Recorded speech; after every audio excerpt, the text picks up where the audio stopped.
All done. No! God, please, no! Most new DJs download a bunch of songs and put them to a playlist and think that's it. Well, it's not. Loading a brand new unanalyzed track can cause sluggish DJ program performance, misaligned beat grids, and improper volumes.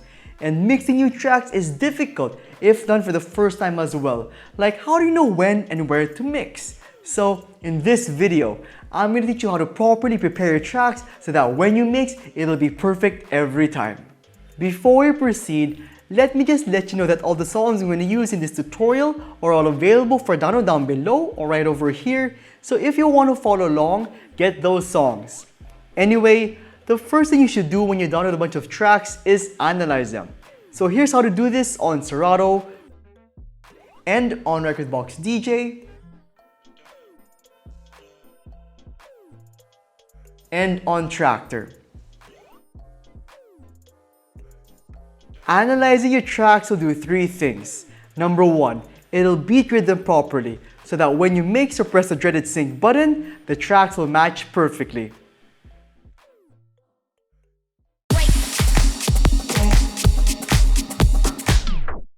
Number two, it'll adjust the track's internal gain, which is basically its volume.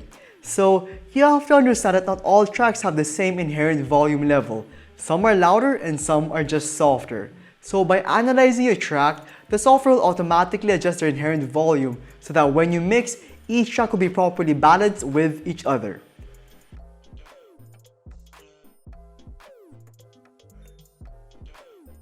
And number three, it'll make loading them a lot faster.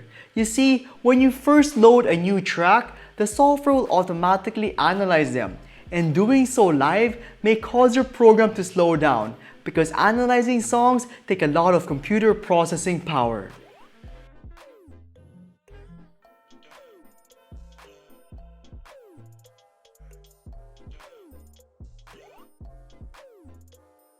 So now that you know the benefits of analyzing your tracks, let's now try to understand what a basic DJ track actually is.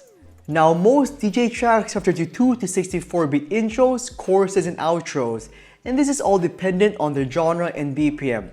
So if you plan to mix your next song with this 32 beat intro, you must then trigger and play it, either at the current song's chorus section or outro section.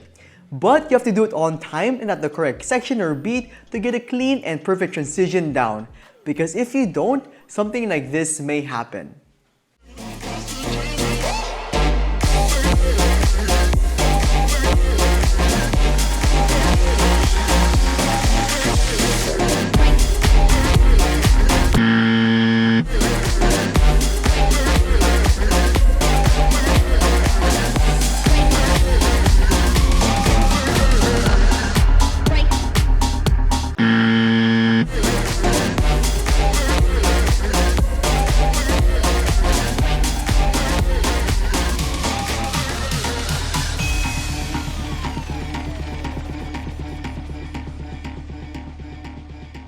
So how I make sure to always mix perfectly on beat and on time is by cue pointing my tracks. So I place a total of 3 cue points, one at the intro section. So the position of this cue point will be 32 beats away from the end of the intro. The second one will be at the chorus section. So this cue point's position will be 32 beats away from the end of the chorus. And the last one will be at the beginning of the outro section.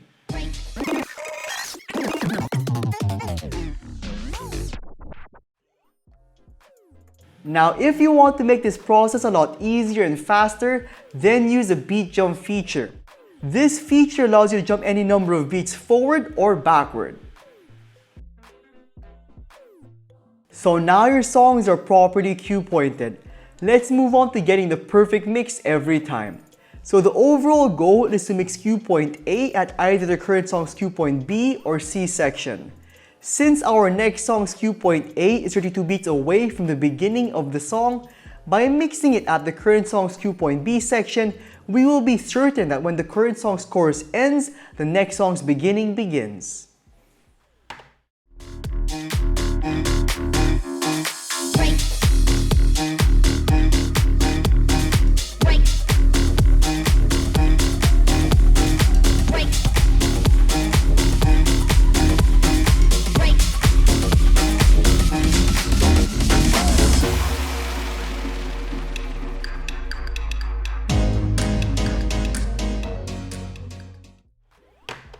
And by mixing our next song's cue point A at the current song's cue point C position, we will be certain that we're mixing during the current song's outro section.